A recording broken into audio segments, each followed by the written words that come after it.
Amor e luto.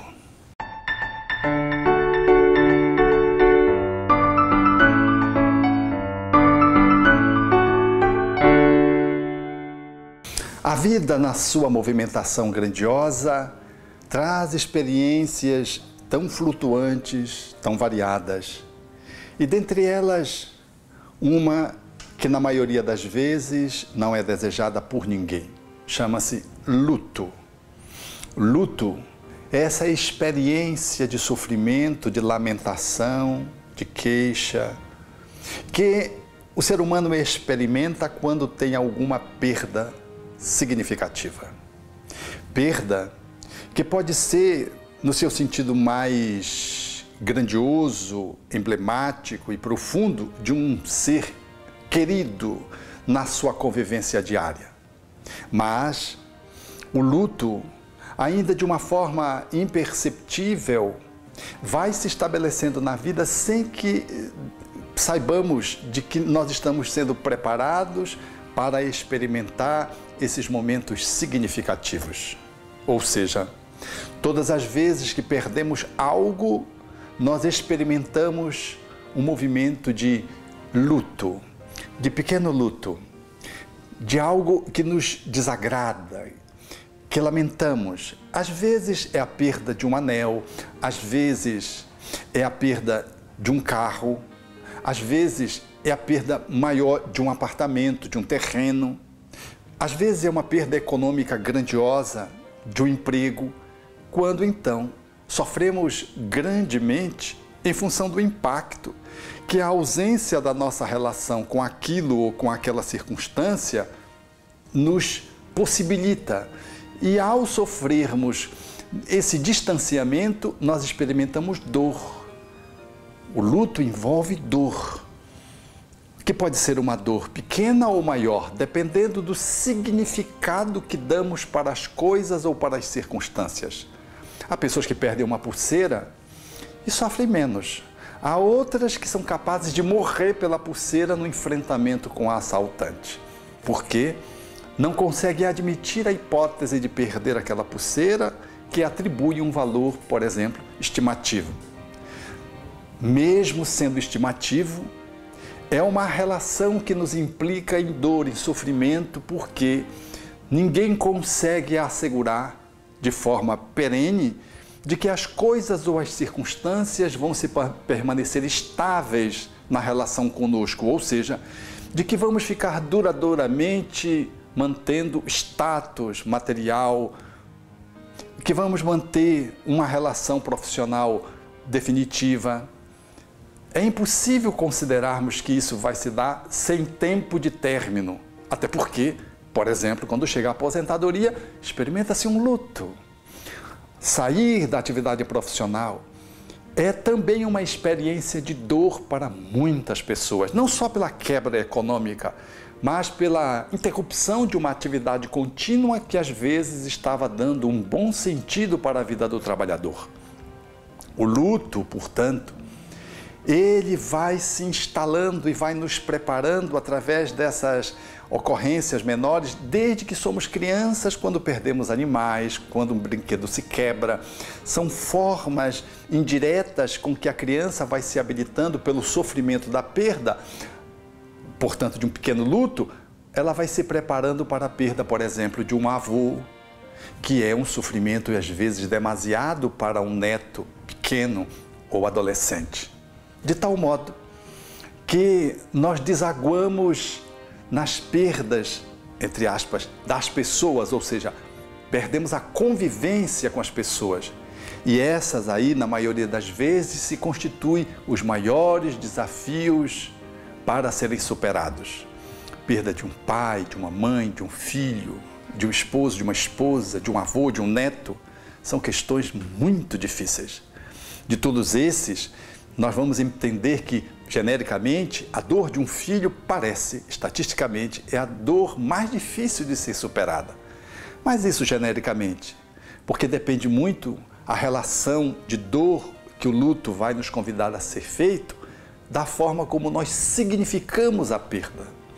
Assim sendo, é bom entender que o luto ele nos embute um tempo de transição, um tempo de mudança, um tempo de elaboração de uma nova forma de lidar com algo que nos falta ou de alguém que se ausenta, que nos abandona ou que desencarna.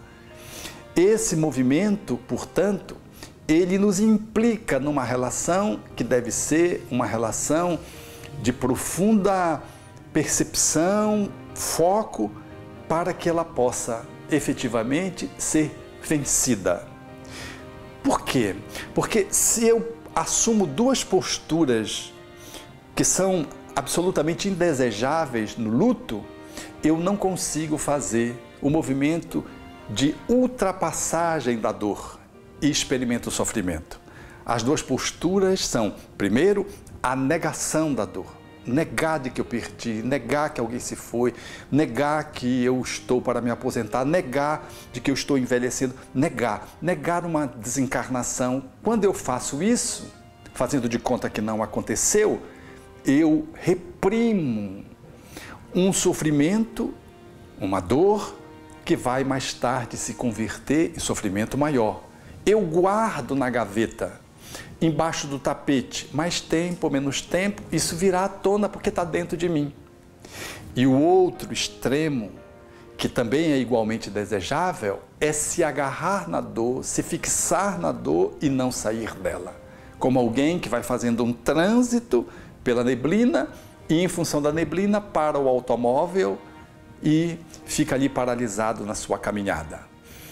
Fixar-se no sofrimento é tão doloroso quanto negar o sofrimento. As duas experiências não nos favorecem que possamos fazer um trânsito, vivenciando a faixa do luto, faixa de transformação, de mudança, para uma outra faixa maior, melhor, de maior crescimento. Então, como é que se faz isso? Vejamos no próximo bloco.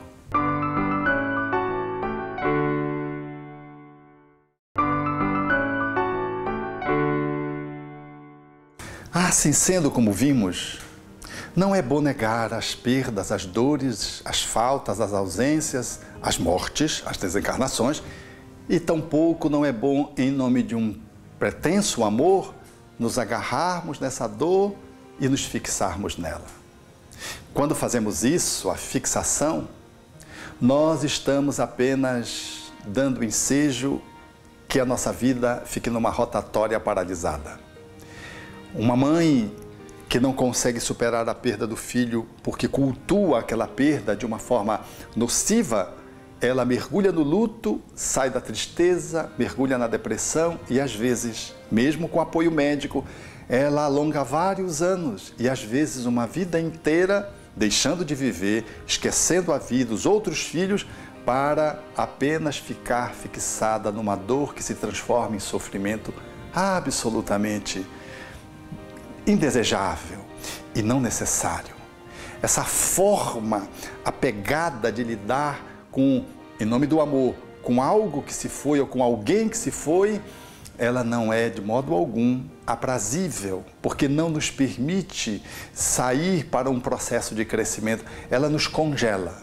Do mesmo jeito que negar é apenas adiar o sofrimento para um outro tempo que às vezes vem, pode vir de uma forma muito volumosa, associado a uma outra dor, a uma outra perda, que se soma e aí a gente não sabe por quê. Aquela perda que é aparentemente pequena, é um vizinho, é alguém que a gente viu pela televisão, aquilo nos mobilize tanto e a gente não consiga sair do lugar, como se de repente não dessemos conta de poder lidar com aquele noticiário que comunicou aquela perda, aquele falecimento, ou aquele falecimento de alguém que nós nem tínhamos tanta vinculação. Na verdade, nós estamos vivenciando uma outra perda mais próxima que nós estocamos, negamos, reprimimos, recalcamos, e agora ela vem como um mecanismo de cura, de saúde, como uma necessidade de podermos nos limpar por dentro.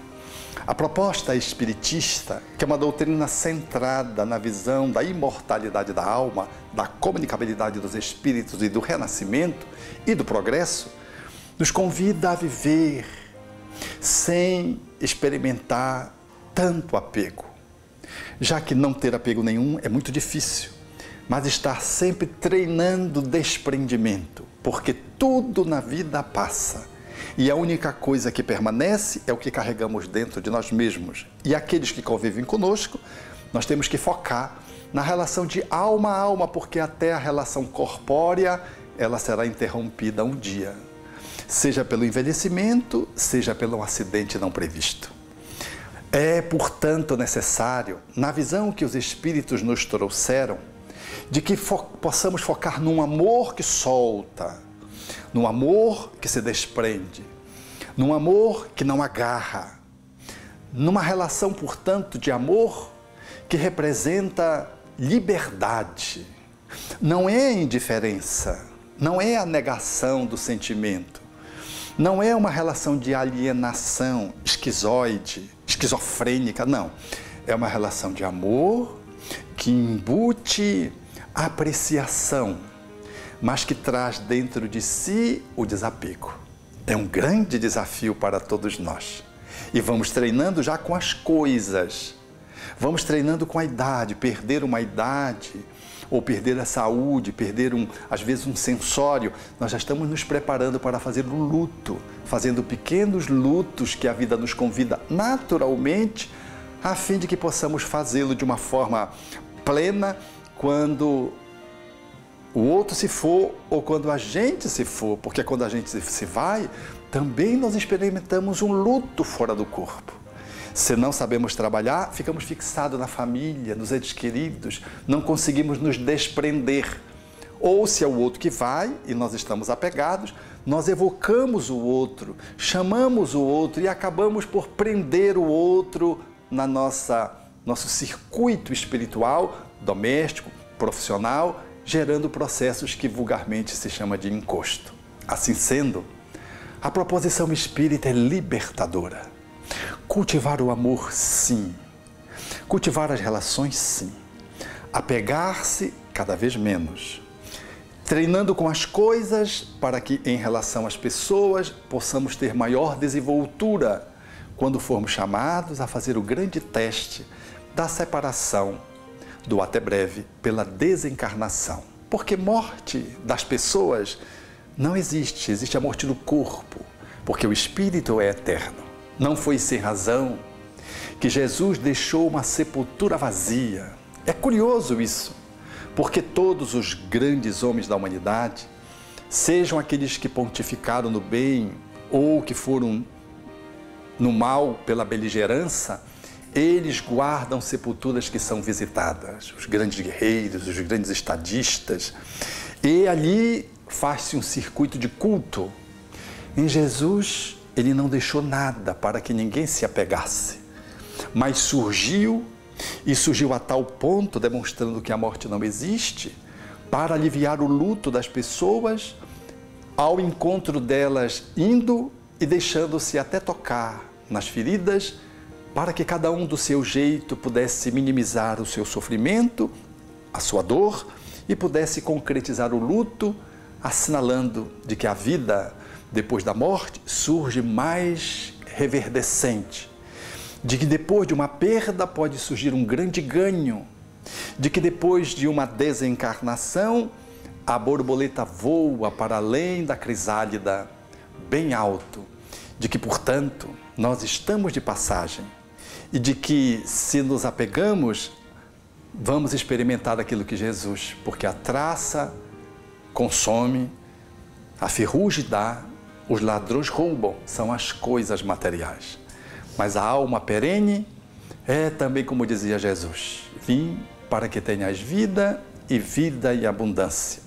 Dando-se, ressurgiu, mostrando que somos todos imortais e de que o amor não tem adeus. Tenham até breve.